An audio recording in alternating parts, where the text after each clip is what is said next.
Okay, guys, we have some news for this week. Let's see what's going on. UFC 285, we have John Jones against Cyril Gahn in the first round by submission. Valentina Shevchenko lost her belt against Alexa Grasso. She won like with amazing submission in the fourth round. So she's like a new champion in that division. We have Jeff Neal against Shavkat Rahmanov in the fight of the night. Winner is Rahmanov with a submission, and he's staying undefeated. All the fights he won by a finish so far. That's amazing. Matthews Garmod won in the split decision against Jalen Turner. We have Bo Nickel with fast submission against Jamie Pickett.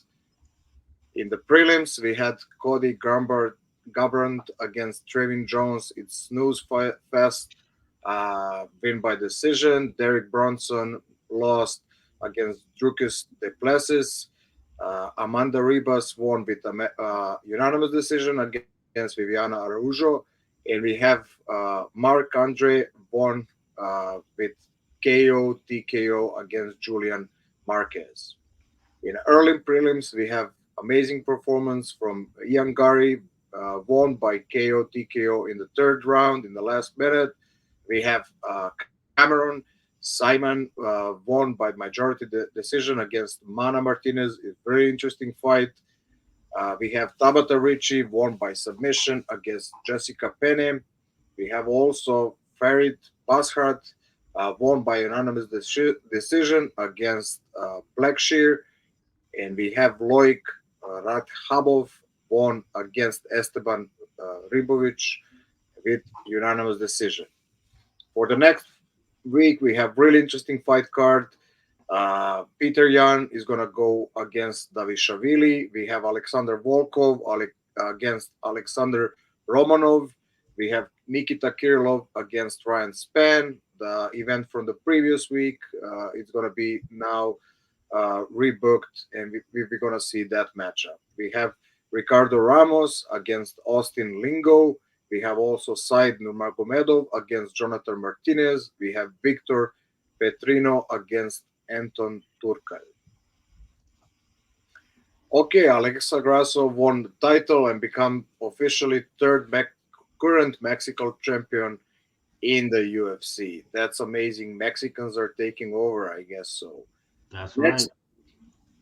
Next one, we have Sergey Pavlovich against Curtis Blades. They're gonna headline UFC event on 22nd April. We have Andrei Petrovsky against Armen Petrosian, scheduled for UFC 288. We got with the headline of Cejudo versus Sterling on May 6th. We also have like interesting news. Luke Rockhold is moving to bare knuckle boxing. He signed with BKFC, and he's gonna face Mike Perry in an event on 29 April in Denver, Colorado. Also on that event, we have Mendes against Alvarez. So pretty good main and co-main event for that bare knuckle event. Okay, time to talk what happened last week. Last week, this was just yesterday, less than Okay, 24 hours ago. I guess I'm in Monday already. Like, oh, that Yeah, was well, this was a quick fight, kind of controversial in a way, but I just want to note you posted a funny picture because as fast as this submission was, 2:06 of round one, they actually credited Bo Nickel with 2.5 minutes of control time. yeah. I So guess he got 24 seconds, like you said, on walkout. yeah, I don't know. It's either the walkout or the celebration. I don't know. Whoever sets the timer was going a little extra, working overtime. I guess so. What do you think about this one? Did Bo Nickel prove himself, or you want to see him with some tougher competition? I think that's going to be too early for him. I think you know what. There's some things that showed like his inexperience in this fight. A few things like kicking himself off balance just right from the get go. This is okay. Like it didn't amount to any big mistake, but something to see. Like he's very excited in there, throwing himself off balance. And then obviously he was able to get the arm triangle choke, which is impressive in its own right. But in my opinion, the adjustments he was making and the moments that he was choosing to squeeze, it kind of showed his inexperience a little bit. Just with the positioning of, not really freeing his knee. And of course, you don't have to free your leg completely to get an arm triangle choke. You could get it in half guard, but just the way he was setting his hips, and when he eventually did get more of his knee free, like some of the positions on when he was trying to choke, he wasn't really settling his weight like right behind that shoulder to get a more efficient squeeze. But even though, in my opinion, it showed kind of his inexperience in submission grappling, at least, it also showed his experience just with his patience in staying in a dominant position to eventually find the right position and get the choke. So, you asked if it's too soon to fight higher competition. I think so. Like it would be nice to see him get more fights, maybe at this level, the Jamie Pickett level, because Jamie Pickett is experienced, but he's not, top 10. And I think that's where Bo Nickel needs to be for the next fight or two, like fight an experienced guy that's not at the upper end of the division. Let's get him just more time in here. Cause like even though he won and it was dominant, he needs more mat time, I think, and he'd probably agree for that with that too. I think I heard in the interview he's saying like he wants to be pound for pound best, and he knows right now he's not. So, very astute observation of his skills. But what do you think about his performance? Yeah, I mean, it was really good. Like you see, like he was in the control even before the start of the match. So I mean, I was pretty impressed with. I think Jamie defended like a initial takedown. Like I was thinking it's gonna be more struggle for Mhm. for the Bo Nickel, but like as soon as it touched the ground, like just like Jamie was like more or less surviving, but he didn't try to escape or not even explode in one moment. Like more or less you're done.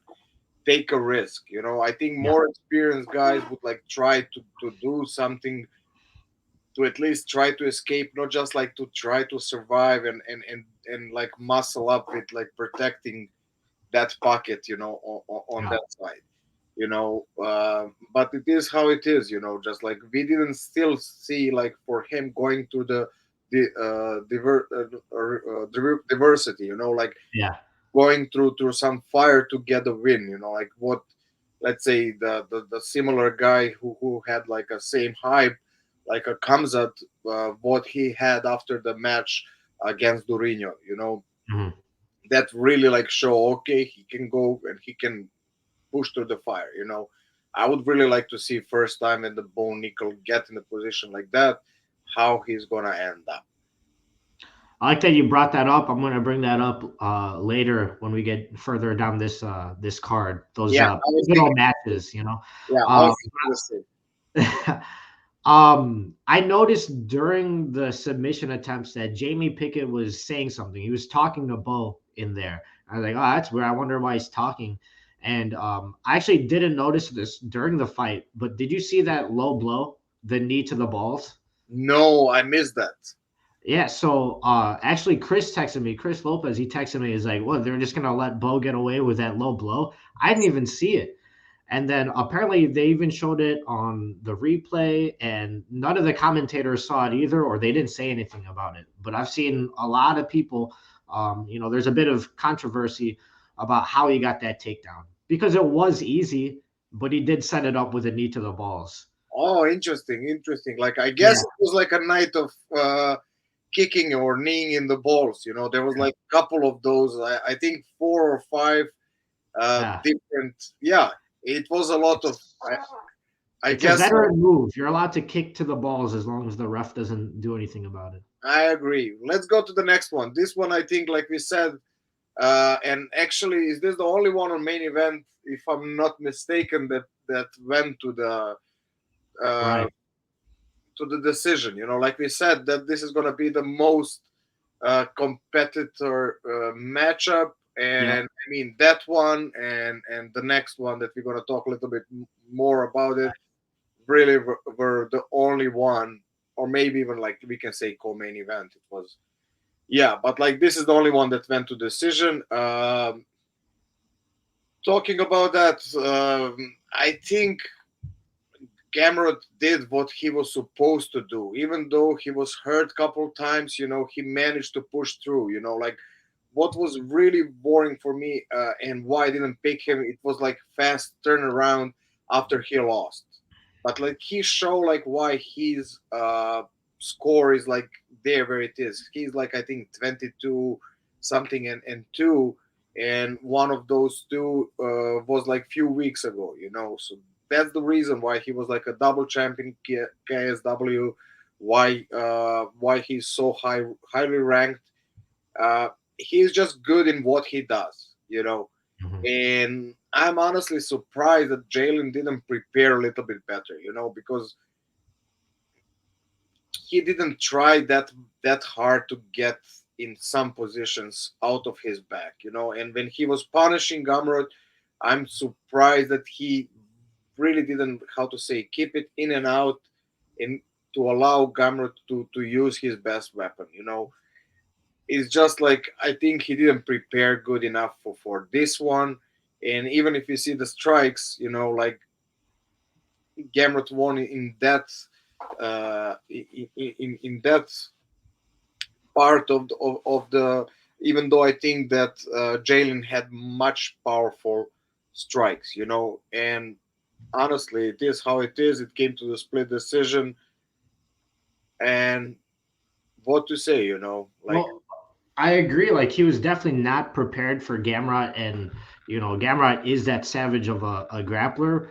But we were talking a few days ago, him taking it on short notice, 2 weeks. It was actually less than that. It was 10 days, and so I agree he was underprepared.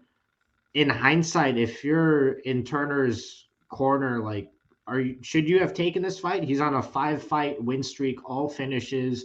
With one more fight, he gets that much closer to a title. To go from preparing for a striker like Dan Hooker to going towards a grappler like Gamrot on 10 days. I mean, obviously, you could say in hindsight it's a bad mistake, but if you're in his corner, do you say take this chance or no? I mean, to get on top, sometimes you have to take the chances. And also, like, I think I was listening some of his interview that he said that he was prepared also for Hooker to wrestle. Mhm. And like I said, even in the breakdown of the fight, like what Gamrot do to get a takedown, Jalen with his opposite stance, he was neutralizing even the best Gamrot's entrances, and even he has that length. I just don't think that he really prepared good enough for the level that Gamrot is bringing, because like he's not like a wrestler from here or from Kazakhstan, like he's the guy from Poland, and I think people are underestimating his wrestling. But like he's really relentless with that when he goes, and we saw even when he was uh, like shooken that he managed to stay composed. Like I guess like all that experience of the years, it's really building him in the top guy in that lightweight division. So we're just gonna see what's gonna be in the future. Can Gamrot be a champion? I don't think so, honestly. But like Jalen had that weapons, just like I think he's growing up through his career. Now we saw with Mhm. his uh, 5 wins in a row that he came to the level. He just need to readjust that part, like to try to get similar something what Easy is doing, and then Mhm. I think he can be really like if he can create his style to avoid that wrestling, use his elbow, use his knees, and really that aggressive and powerful striking. I think maybe he can surprise many guys and be that dark horse in that category and maybe even become the champion. We will see, because like again, mental pace of the fighting. I don't know. He lost enough fights, so something Mhm. is going there. I'm just talking about the technical standpoint. I think he just needs a little bit adjusting, and he can be that top candidate for the lightweight category. Yeah, I mean it's hard to write anybody completely off, especially in MMA when like anything can happen, and I'm sure we'll talk about that a little bit in the co-main event when we get there. But I do agree. Like he's gotten those five finishes in a row for a reason. He's definitely dangerous, and if he could fix some of his holes, he still has a shot. Because how old is this kid? Did you say already? No, I think he's like. Give me a second. Let me go through my 27.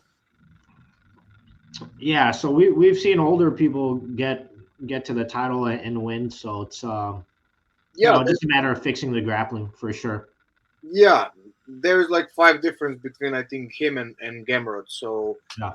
he has like 5 years to get on that level. Like not Hmm. even that much fixing the grappling, just like how to say shutting it off. I think Yeah.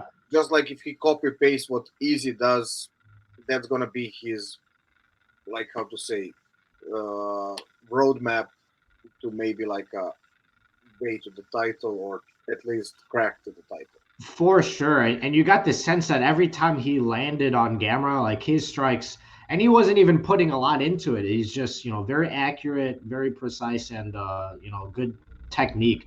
And I think when it comes to defense, whether it's, striking or wrestling or jujitsu, like defense is a little bit easier to learn than I think the offense. So, Yeah, you know, he's not that far off. But next up, we've got Oh man, I think this is the one fight that put me over the edge when it comes to our picks. But to be honest, Jeff Neal losing the Shavkat, Jeff Neal, I thought he fought really well. Like it was, he fought to the best of his ability. That's the first time I could recall Shavkat even getting rocked. And his I thought his defense looked pretty good, his offense looked good, Jeff Neal's, and it was just you know Shavkat. He went like Korean zombie mode. He was just eating things. I was not too happy with how many shots he was eating, but then again, it's Jeff Neal. He's got great striking. Um, what do you think about that standing short choke, standing bulldog choke, whatever you want to call it? Like, I don't think you would teach that move in a jujitsu class, but hey, it worked. It was able to choke Jeff Neal out. What are your thoughts on that finish? there is not cage, so you Yeah, cannot teach that. But really interesting way to finish. It's showing his diversity in attacks. Like in all like fights he won by the finish. Which is crazy, but showing like how much that guy is dangerous. yeah, Even now, in like we said, even if we go to the Gamrot, what we said in the breakdown of the fights before, and even here, like what I was saying that Jeff Neal really has a chance. So I think first I want to praise us. We're doing really good job in lately, like in breaking. I mean, maybe our results that don't show that, but like when we are breaking down, we are really putting all what can happen, and then like it's decision: will you go on this side, because like many things can happen, you know. And what I was thinking and what really happened in the fight, it's like exactly how we break it down. yeah. Jeff did really good job. Had his chances, just like again, the question is like what happened with him. He missed the weight. Uh, he looked like a little bit like in his stomach, like chubby, So it's question: Hmm. was he on his 100%? Like even like that's not even 100%. Like how prepared he was, because everything, when you see him physically, it's not the same guy from his previous Hmm. fights, you know. So it's a question like that he was maybe on 100%. Could he push till the end and get his win? So Maybe he heard what John Jones was saying. It's not a bodybuilding competition, and he's like, "Oh fuck it, it's not bodybuilding. I'm just gonna eat whatever." yeah, and he went and had a couple Big Macs before. Who knows?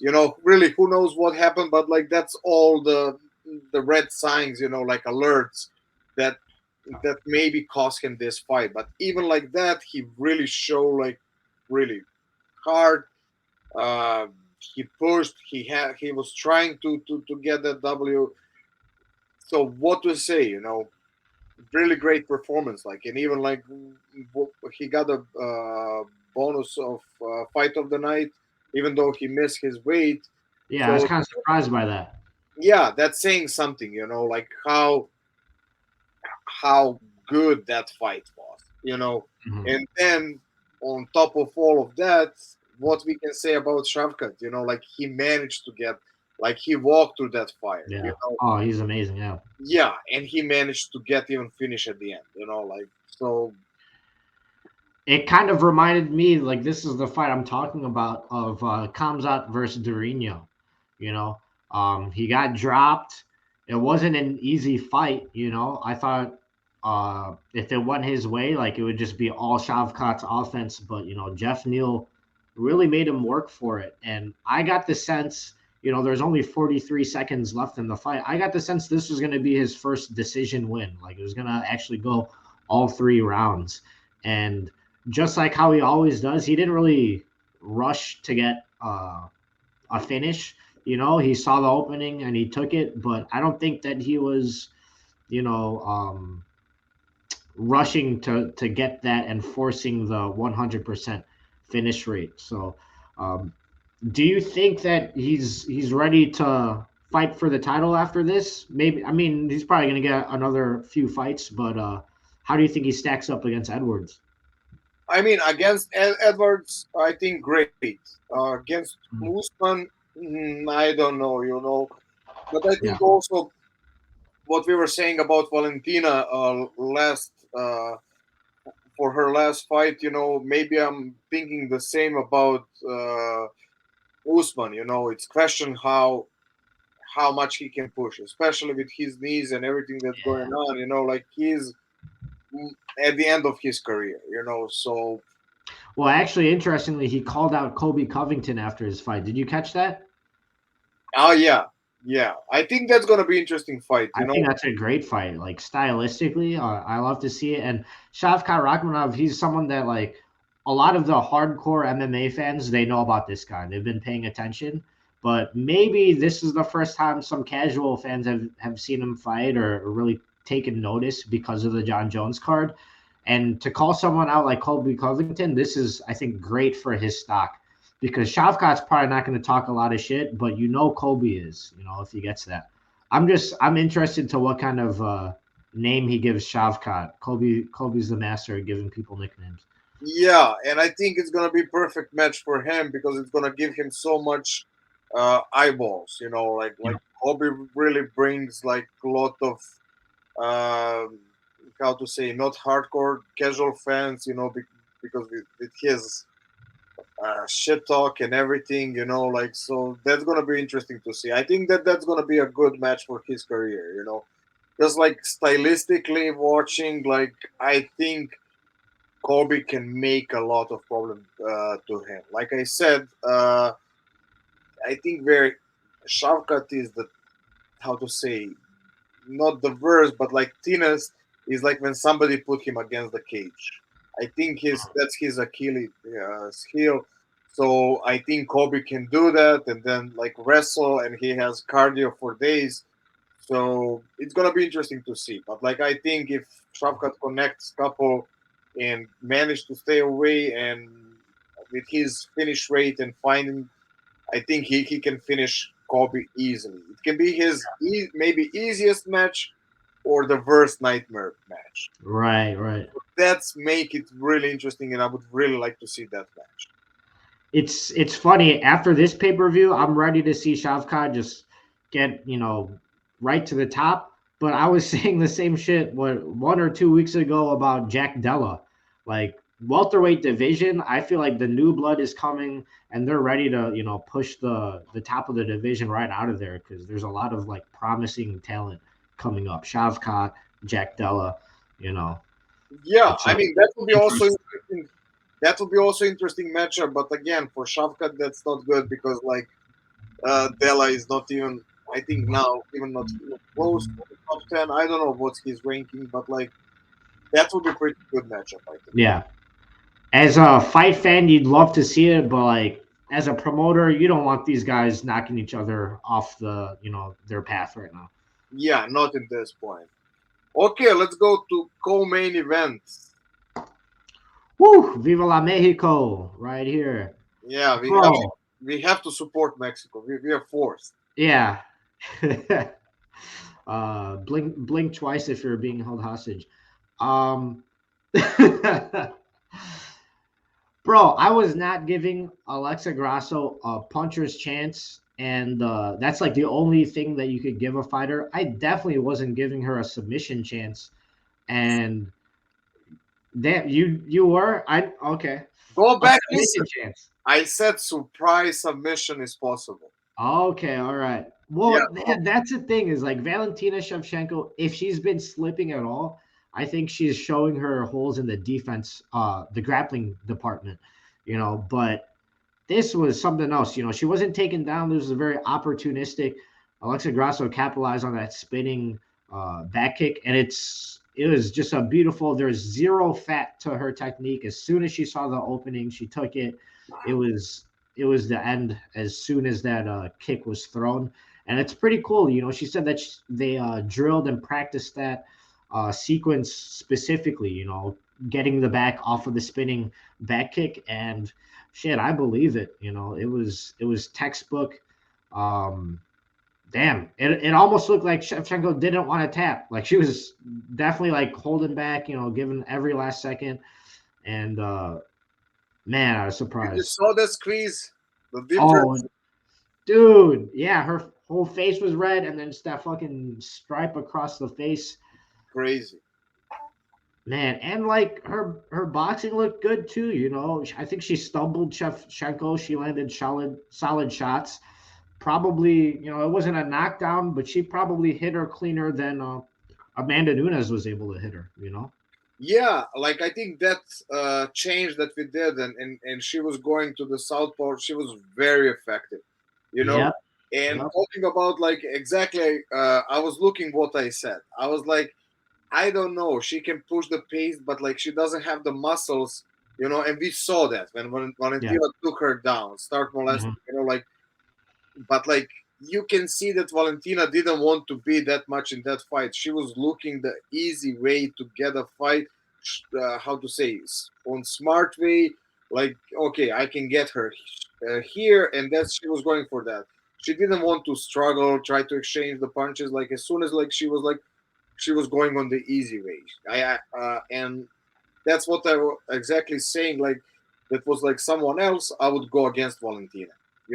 Because I didn't see the Grasso. Like I said, surprise submission.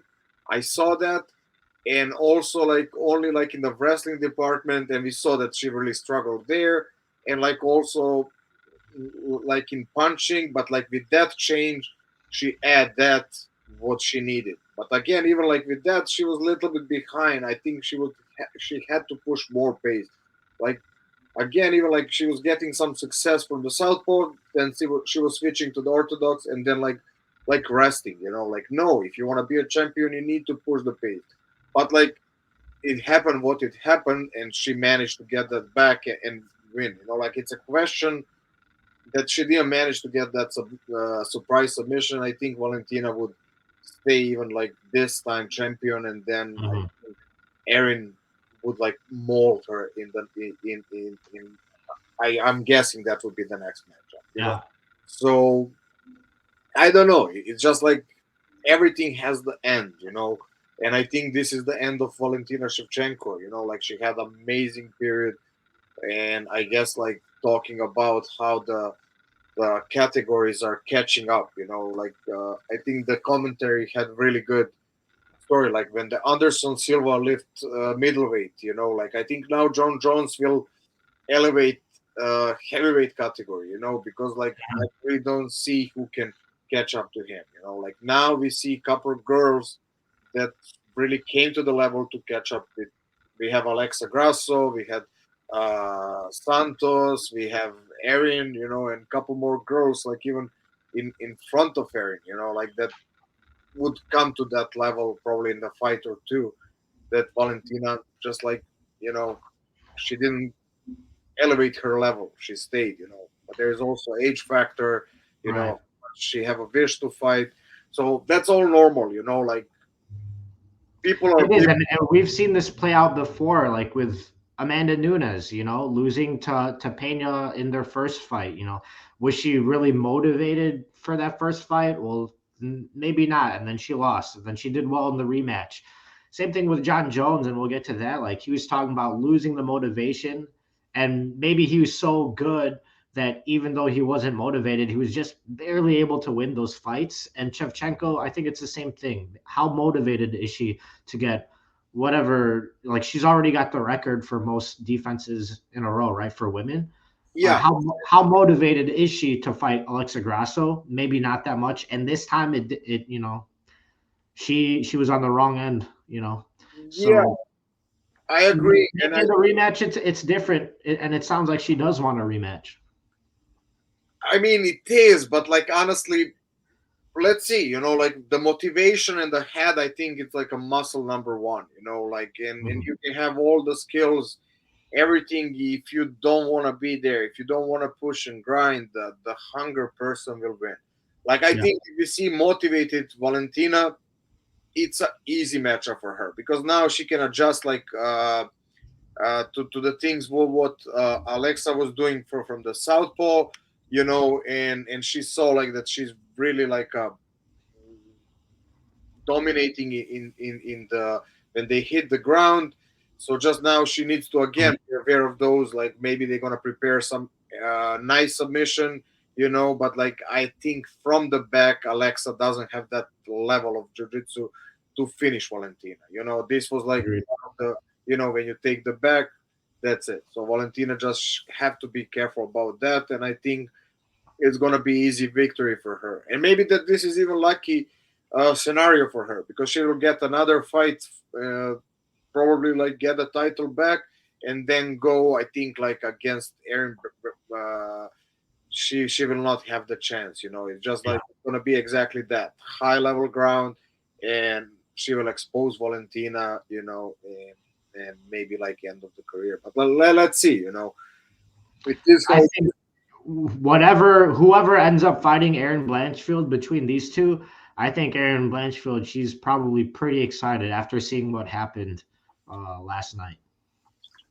Yeah, I agree. I'm just wondering, like Santos, like maybe if they make that matchup, you know, All right. between her and Erin, that's gonna be Yeah. like, That was supposed to be the original fight, I want to yeah, say, yeah. yeah, So they yeah. might do that, yeah. And then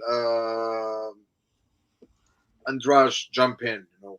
Hmm. So If I'm the UFC, I'm holding off on making that fight again, Blanchfield versus Santos. Because I think you have two worthy challengers for the title, and you probably want to keep them there just to see what happens. yeah, maybe give them some other fight, you know, like yeah, that's Yeah. a solid match, you know. So we will see. But let's move to the main event. Oh, the moment everyone's been waiting for was short-lived. John Jones with the guillotine. He said he's gonna make it look easy, and he was exactly right.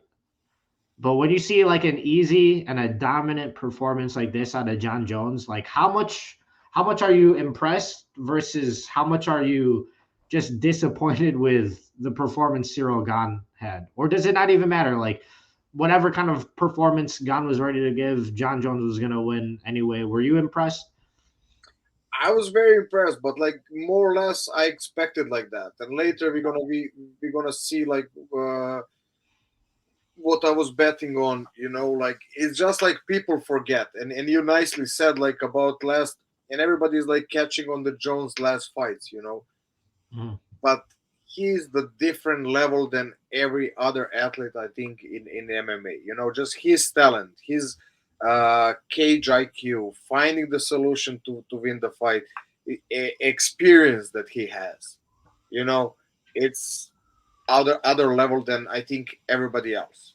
You know, and moving to heavyweight is just like something like, you know, and if you listen to him when he talks, like he is really fearful, you know, like interesting stories like how he was dreaming about Rampage Jackson, you know, for I don't know Mhm. how much, and he was like in every dream he was came KO'd me on a different way, and that's why, like, if you remember, he started that fight crawling down just to break that, Hmm. like, because he was always at the beginning of the fight different punch, like something like that. And in heavyweight, it's even more fear because one punch, it's even more higher stake than light heavyweight. So I was sure that we're gonna see the best version of John Jones, and exactly we saw that. He managed to make it look easy. Just his wrestling, his talent, his IQ is on different level. And interesting, we were talking about, like, are we gonna see now heavyweight going to be more technical, more better? I think he will elevate everything to a different level. And we have a couple hungry guys coming that they're solid, but like they'll have to really work hard to catch up. Because like if he stays for a longer time, we're gonna see some interesting fights. I think there are some guys that stylistically could make it interesting for John Jones, but when you're talking about like just finding a way to win and then also using every one of his attributes like great. Like he uses his leg reach, his arm reach, like he uses his wrestling exactly when he needs to and striking when he has to. I think Tom Aspinall is an interesting matchup for him, as well as Curtis Blades. Um, I would still lean towards John Jones just because he's got better striking than probably both of them and just more experience in there, especially Tom Aspinall coming off of that knee injury that he's been dealing with. Not, I don't think a lot of fighters would take advantage of that injured knee, knowing he's coming back from that. John Jones will take advantage of that, and he's a very much a student of the game. We're talking about like sometimes you have to take that risk, that short notice fight. And John Jones is one of those guys, like he was saying it in the embedded, like he doesn't take those short notice fights because he studies so much his opponent. Like you're saying, he was so focused on that rampage fight leading up to it. If they were to change the opponent, no way he's going to take that fight. He really has to invest himself. At the same time, how did he even get the belt? Do you remember? It was a short notice fight. He was replacing Rashad Evans, his teammate. Yeah, but that's different, because Yeah. that was his teammate. He went through whole camp. Yep. And he probably knew that he has even more weapons than Rashad to win the title. Yeah. Makes sense? And the thing is, the rumor, maybe it's not a rumor, maybe they were public with it. Like they knew ahead of a time that Rashad was gonna pull out, so he could kind of already get John Jones ready for the time when they announced it. Yeah, yeah. Like again, what's happening in the team, and exactly, you're maybe right. So it was a short notice for him, but like they were Yeah. keeping it to the last moment to make it short notice for the other guy. I don't know. Right. And even if it was a risk, that's the type of risk you take when You're you're coming taking. up to get to the fight, to get to the title fight. But Championship Jones, like, no, he's not giving anyone those favors. He's taking all of his time. I thought it was interesting when they were stopping him to get the tape off of his foot. He said afterwards, like he told them, like, if I'm not fighting if I have to take the tape off, like the toes, like I'm not Yeah. fighting.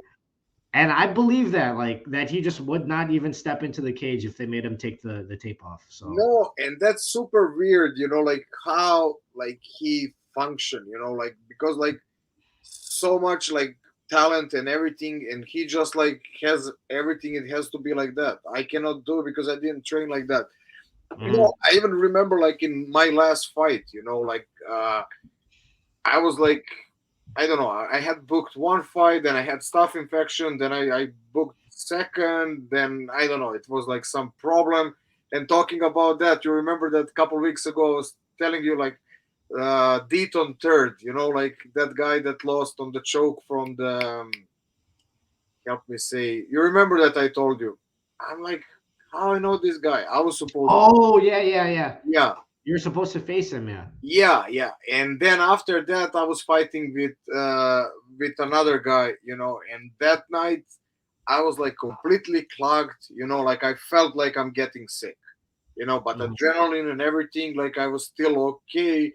but like I felt like so much pressure in my ears, and I was like just touching my chin, and I was like, "Ooh, I don't know if he punched me one good, like it's different when you clogged." I was thinking like that's gonna be like even for the punches that I'm usually taking, no problem. I'm like, "Ooh, maybe he will knock me out," but Yeah. like there, I'm like my music is starting, like I touch my chin, my entrance song is starting, like I'm not gonna back off, like at least Yeah. I'm like that. Like, like it's just like I know one guy that came to the locker room, warm up everything, and didn't show up. Like they roasted him so bad, but like it's so weird that John Jones is like so into that. He was like, no, like even from there he would return, and I really Yeah. believe him, and that's crazy. Yeah. Like that somebody who is such a killer that has that. Like, okay, fuck, no, this is not. I'm going back. Mhm. I They don't. canceled UFC 151. Do you remember that? It was John Jones versus Dan Henderson. It was supposed to be. Dan Henderson pulled out, and they wanted him to fight Chael Sonnen. And he's like, "Nope, I'm not doing it." And they canceled the whole event because of it. Yeah, and that's so surprisingly, like when you look the skills that Sonnen has, like he didn't have anything for John Jones. Hmm. And coming back to that, he almost beat John Jones with. I think that's the thumb that got Oh, broken. oh, the toe. Yeah, Yeah, the yeah. toe. Yeah, not Yep. thumb. I'm always like you doing the translation from Serbian, so I'm just like the feet is a feet. Yeah. Um, It's the thumb of the foot. Yeah, I Not got on you. the foot. Yeah. Yeah, So if you go, that's why I think he's taping because like on that fight he broke it. for So sure. it's makes it really interesting. Like story that he is like ready to stop it no matter what. You know. But getting to the fight and like how good he is everywhere and how he's going to raise the skill level of the whole division. Are you surprised that someone like Cyril Gahn, who, as impressive as his striking is and his movement is, he's got virtually zero grappling? Are you surprised that Cyril Gahn can get to this level, the title fight, with a title of his own? I wouldn't say that he has zero grappling, like he has some submissions, even like heel hooks, like, and True. that's hard to pull in MMA, especially in heavyweight where if you remember Arlovsky and Mir, I think, or no, who was when you hold the leg and you get like smashed in the head. So he has the grappling skills, just like I think wrestling skills are the problem, Mhm. that being on top, being heavy, and also when you're down to get up. He can maybe exchange jujitsu, but not like. I think that's not good for MMA if you're not like super high level BJJ Yeah. practitioner, whatever. Uh, I think it's enough about this one. Let's cut to the rest. Like I don't know. Do you have anything else to say? I think we said so much about this event. Oh, you know what? John Jones, he's calling out Stipe. It looks like they're going to make that fight in July. Just real quick, who do you think has that fight? I mean, like, Yeah. do you even like question it after the performance like that? Honestly, after that performance, I feel bad for Stipe that he has to fight Yeah, John Jones. I mean, it's Like give him someone younger, like Stipe, he's already, you 40. know, I don't and he's like a full-time firefighter or a part-time firefighter. Like, dude, let him just fight fires. Like, don't get him in there with John Jones, He you is know? gonna fight fire in that matchup. Oh man. And I think that's his only way to win is if he brings like a fucking flamethrower against John Jones. I mean, Stipe has the weapons. Again, just like age. Even That's though the thing, yeah. heavyweight age, I think 2 years I out think of so. the cage. There's so many things, but I think it can be an interesting match. I think from all heavyweights now, I think that's maybe the biggest challenge for John Jones, to be honest. Mm, Francis is not there. That would be interesting one. But except Francis, I think currently, I think this is the biggest challenge. So yeah. let's see. And I think the next, what we said, we had Curtis Blaze. I think Curtis Blades will be interesting, yeah. Yeah. So we will see. All right, talking about future fights. We got what is it? We got Peter Yan versus Davalishvili next week, and we're just looking at the bantamweight. rankings right here. So it's obviously a highly ranked fight. I mean, someone in the UFC loves Peter Yan. He's the only one on here with a belt, despite not being a champion. Say what you will about Aljo and how he won the belt. He's the fucking champion. All right. So uh, put some respect on this picture. But what are you seeing in these rankings? Do you think Sean O'Malley should be this high? Um, shit. This is a murderer's row of bantamweights. If we look at the lower half of the top 10, all of these guys are freaking solid too. Umar, he's climbing up the ranks. Dominic Cruz, he might be going a little bit lower towards the end of the ranks. Song Yadong, I think he was doing really well against Corey Sandhagen, so it's just a matter of time before he finds his way near the top as well. Yeah, that's why I pulled this out. I think it's pretty interesting to talk about. We have like a Sterling against Cejudo soon Mhm. for the title, and then we have like basically Jan against Merab, and we have Marlon against Corey. So that's really interesting. We're gonna have like this category really open up and play out nicely. It's gonna be interesting if Cejudo wins. Well, What? you're asking me before we started recording, like, do I think that Cejudo deserves a title shot? And like looking at these rankings, who did he win the title from? It's from number 7 currently, Dominic Cruz. Obviously, he earned the title, right? He knocked out Dominic Cruz, but to come back to the UFC, fighting the champion when there's all these guys knocking on that door, do I think he deserves it? Absolutely, because he's the double champ. He's triple C. I think he's got the skills to beat any of these guys. If you're gonna make him fight any one of these guys, I don't think it's enough for him to come back. So yeah, I'm happy to see him come back for a title fight. And I think he's got a good chance at beating Sterling. Yeah, like I mean, if Sterling doesn't take him down, Yeah, it's gonna be interesting. and yeah, that's the interesting thing is like Aljo, he doesn't have the Olympic level wrestling, but he's got the submission wrestling for MMA. He doesn't have to hit you with a double leg. He can attack the legs. Once you start to turn a base, he's on your back, and it's a different game there. It's not freestyle wrestling. It's not Yeah, Olympic wrestling. It's jujitsu. that back attacks, like you said, he is like a human backpack. Mm-hmm. So that can really open up the side that we didn't see. Cejudo, I think he did never had like an opponent like that. So let's see how Yeah. he's gonna deal with like a really high level BJJ for MMA. And especially like that highest percentage finish rate. I think it's from rear naked choke. That's the most Mhm. secure submission that you can attack. If not in the position, and that's how he took the title. I mean, kept his title second time against Jan. Like those back control did the job.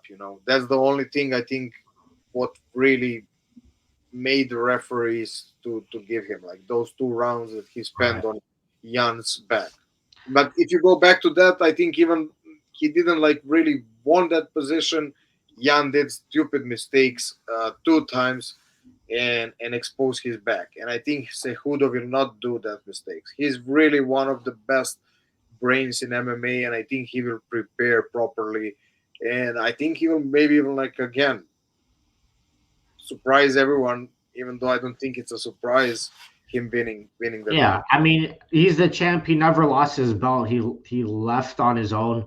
Uh, and that's what makes me kind of sad that if he wins, I think he's gonna leave, if not the UFC again, at least the division. I think he's just gonna try to get the belt and then move up to 145, try to get that belt and see what he could do moving up the weight class and getting big title fights that way. So Yeah, I think you're right. That's the only reason why he's fighting again in 135 because he didn't manage with his mouth to get the position to fight for 145.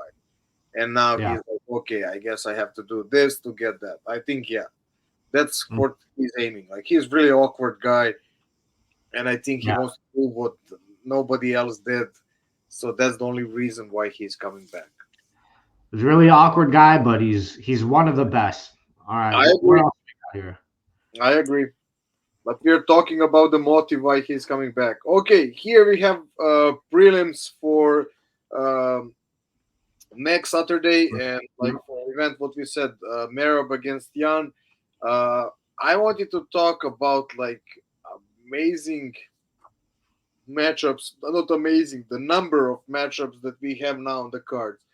On UFC 285, we had like a early prelims, and then main event. Okay, that's the pay per view. But like now we are having on fight nights 14 matchups.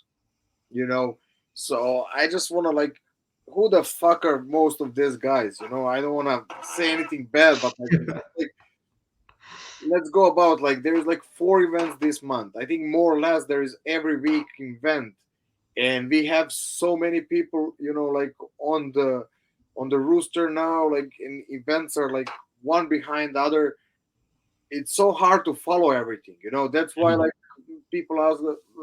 We had a couple questions about like doing the prelims. I'm like, no, I'm not doing prelim until we really get like on some higher following, and then we're gonna start doing, because like there is just too much to do. So I just want to see your opinion about like this amount of matches, like from event to event, and like number of events now that we have. I mean, as a fight fan, I like that there's a fight every weekend. Is 14 fights on a card a bit much? I think so. You got two different sets of prelims, early prelims and prelims, and then the main card. And, you know, I would consider us hardcore fans. And for me, I know three or four, I know four people on this card, on these prelims. Oh wait, now you took me. Let me see. One, two, three, four, five, six, seven. I think I'm on eight, maybe nine, maybe nine. You know, So I recognize more names, but can I tell you memorable fights of theirs? Uh, Not too much, but four I can remember, and I could list some fights. yeah, But regardless, and they're high level fighters, right? To be in the UFC, whether you're on the prelims or not, they're high level fighters, and I wonder like maybe they could get paid more in Bellator, and maybe the UFC could afford to pay other fighters more money if they didn't have, what is it, 600? Last I saw, 600 fighters on the roster. You know, less is more sometimes. Less is more. yeah, I agree. And that was my point of everything. Are we losing on the quality of the fights, of the matchups, of the hype? Like even like if you go to this event, imagine a few years ago, that would be something that we would talk months ahead. Mhm. Now it's just like, because every week is new. Like you cannot even like do, okay, now tonight we are doing a longer one because like it was really amazing event, Yeah. longer talk, but like 2 weeks from now you have Usman and Edwards. Everybody will even forget, and you know how people deal. It's just like, like too much information now, even with the social media, with everything. It's just like boom, boom, boom. It becomes so instant that you cannot like be in the moment. Like last night, like before, like when you watch those fights, you're like 1 hour after that, wow, that was amazing. Now you're like, okay, next week, next fights, like, okay. And now we are like doing a little bit more. We are like now watching the fights, going through the analysis, everything. It become like a part-time job for us. Mhm. But like still, I don't have that feeling that you, in that moment, wow, this was like something amazing, even though it was. But like it goes like so fast, like it didn't happen. Like if you go a few years behind, and when Connor KO'd Aldo, like that stayed for like Yep. how long? It was like amazing moment. Or KO of Daniel Cormier again to connect with John Jones. I think it was just like exactly what you said. The less is sometimes more. It had much more value Now everything is like instant. I guess we are living now in instant culture. Yeah. It is how it is. We have to deal with that, and we have to work week in, week out, like breaking out these events. And I'm not complaining. I'm just saying how I feel about it. I will say I generally really like the main cards. Am I excited about this prelim? No, but the main cards are nice. Yeah. Oh, yeah. Okay. I agree. I like prelims because like there's like some good matchups and good odds. That's the only reason why I follow. And Yeah. like I said, I'm doing like on last day. I just go through what I really like. I break down a little bit more, and I find my opportunities. But let's go. What we have else on our Yeah. agenda, Speaking of the breakdowns and watching the fights, um, bro? We are no sorry. We are already on 1 hour. I think we should catch up. well, this is why I love the main cards is because I'm just a pro at picking these main card picks. I'm up 4-1 against Alex, and you'll see I cleverly took the favorite Shavkat Rakhmonov against Jeff Neal. So I will be running to the bank with that $64 that I won. Guys, again, if you want to make money, go with me. And especially, like I said, I'm still postponing. Like it will be too much. I don't even know how to post my live bets. I did, like again, like I said, even on breakdown, you can go back. I changed to Alexa Grasso. I You changed know like what? to Gamrot. So I won money there. So I got to give credit where credit is due. You are a master of the live bets. And if we look at these, skip this. No, hover on the $65 that like I you would. didn't even get it. Yeah, but I mean, I would have. Then I can say that about my 266. All right. But these live bets, I mean, you pick some good Okay, ones that's not here. live. That's what just like under. That's what I Okay. think the live that I caught. I didn't post it. Bro, Uh, you put money on Alexa Grasso. yep, live. Was this a live bet? Yeah, when even like went higher. So I think it Gee, was 450 on her. I managed to catch it on 520. So I cash out pretty nicely on her. I'm just like so pissed that I didn't put more money. Like so it is how it is. do But you so this was a live bet? Do you remember at one point you put it like what you were seeing? no, okay, I'm full of shit. This wasn't live bet. I think Okay. okay, I'm full of shit. No, I put this one before the match. Sorry guys. Like too All many. good. No, because now I'm going through the timelines. In the same Yeah. time, I put both bets because, like, You're only full of shit for like 30 seconds and then you owned up to it. So you're good. yeah, like I really thought I put it live, but no, live. I was just waiting. But So honestly, at any point putting money on Alexa Grasso, like that's I don't think a lot of people are doing that and having a lot of faith in that. Do I want to see Alexa Grasso win? Yeah, I do, but I didn't think that she would. yeah, and talking about that, so if I change my opinion, I think also on Gamrot, I'm gonna go back. Hey, bro, we ain't got receipts for that. I don't know about that. Wait. Let me You're full of shit until you show it. wait. Sorry. Let me just Just go. to recap, in case you guys forgot, Alex before the fights earlier this week he picked Jalen Turner to win. Okay, can camera catch this? Let's see. Let me. So look, I got Gamrot on $50 on 180, and then I had on $50 on minus 210. So that was basically, I think, one before the match, one during the match, something like that. All right, guys, it's time to end the show on that. That's it for this Wait, week. I forgot to put this, but like, I'm not lying. You see, even like talking about that, maybe even like now when I see, because like one was like live for sure. For some reason, it printing the same time. So I Yeah. didn't lie. I put live on Alexa Grasso.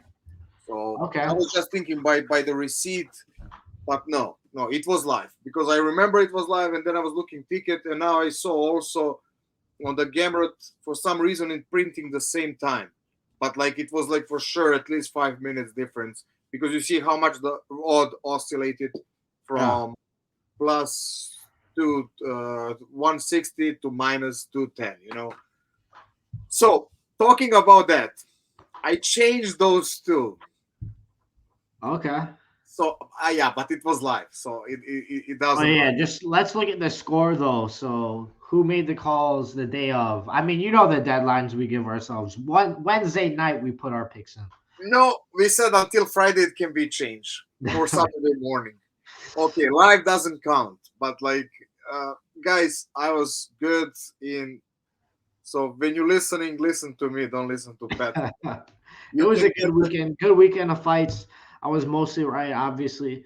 So it was I mean, good. we call the same. Like I went with Jeff Neal. He almost won that fight. Like, whose fault is that? Shavkat has like a fucking concrete for the head. Oh, can you put a bet on almost winning the fight? No, What are the odds on almost winning the fight? that would be interesting. I would be a millionaire.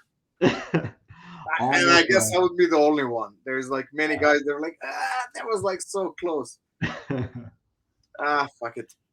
Okay, let's forget about this. Go over. Like, it's $65. You know what we're gonna start putting now? Like amount of money that you also winning. Like because like now like you have four, but like you're playing all the favorites. So like imagine like if you go back 65 against 260, you can win like 5 times. I'm gonna win only one time, and we're gonna be even. You know. You sound like a degenerate right now, brother. All right, so we got the gambling man, and then we got me. I just make the picks. I just make the hey, who do I think is gonna win? But either way, Okay. I like our picks. Very good. Still, I put money on your picks. Like so, be careful of what you choose. Okay. Is this everything for this weekend? We went. That's all, brother. We got this weekend and next weekend, actually. So stay tuned. We got some technical breakdowns coming to you guys later this week. But make sure you see that by liking and subscribing so that shit shows up on your feed because a lot of submissions this past weekend. So we're excited to get a little bit deeper onto those submissions. I More fun. agree. Like guys, try to help us get there, and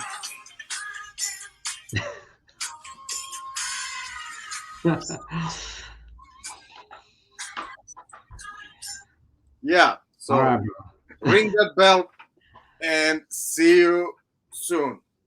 Have a good night. Let's go. Ciao. Peace, brother.